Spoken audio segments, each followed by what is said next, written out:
Hello YouTube, it's William here with Gopernopper's Trains, and today we're going to be taking a look at a project that I just recently finished. As you can see, we've got a Varney HO Custom kit box in front of us, and inside is a gift from a friend. This was saved from a hobby shop that was planning on throwing it out as they thought they wouldn't be able to sell it. When I opened it up, I found an absolutely beautiful AT&SF 280 consolidation. Based on these photos from HO Seeker, this is the 1965 Varney catalog. The outside of the box has a part number 800K/1798. According to the catalog, this would have been the mostly assembled kit version of the locomotive, and it likely originally came in the Southern scheme. As such, I have to conclude that this is a custom, however, it's one that I think is very well done. I had first received this engine around March and immediately began to address some of the issues that it had when it showed up.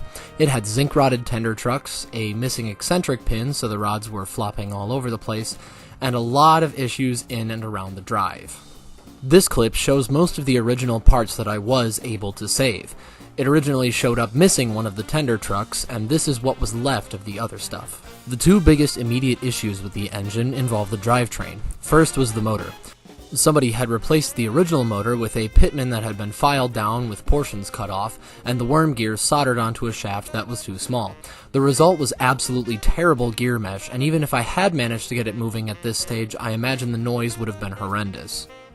In addition to the botch job on the motor, the chassis was pretty firmly locked after sitting for what I imagine was quite a few years in the bottom of that box.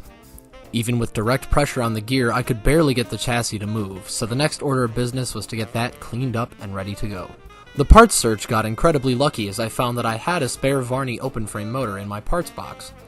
In testing the gear for a clearance and proper fit and finish, I found that this would in fact work with the engine. I unfortunately didn't have a gear puller, and so I needed to enlist the help of my friend Varun to do so.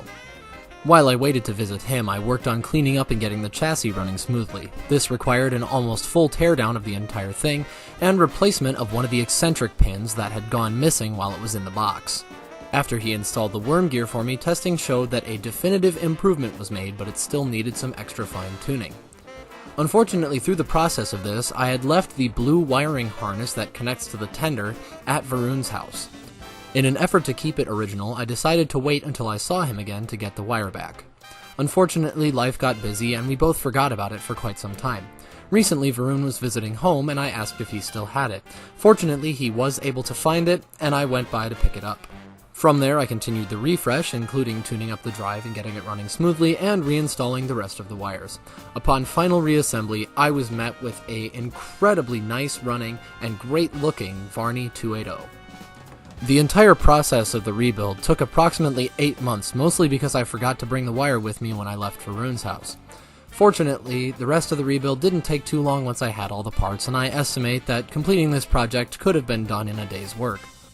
With the original drive configuration restored, it runs surprisingly smooth and quiet for an engine of this age.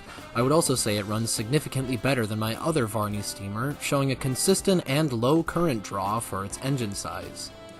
The gearing is surprisingly low, and as such it actually has a decent amount of slow speed control considering the weight of the boiler and the primitive nature of the motor. For what it is, I'm very impressed and very happy with it. This isn't necessarily a locomotive for the serious modeler as it is antiquated, and it shows its age.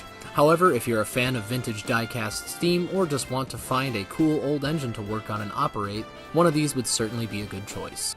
I'm incredibly glad that this was saved from the trash, and I'll happily be adding it to my fleet of die-cast steam locomotives. Alright, so with the story out of the way, let's head on over to the running action. Behind it is a consist of rolling stock that I recently purchased from Hobby Stop out in Madison. I hope you guys enjoy the sights and sounds of this vintage steamer in action. Thank you guys for watching, please rate, comment, and subscribe, and I'll see you guys next time.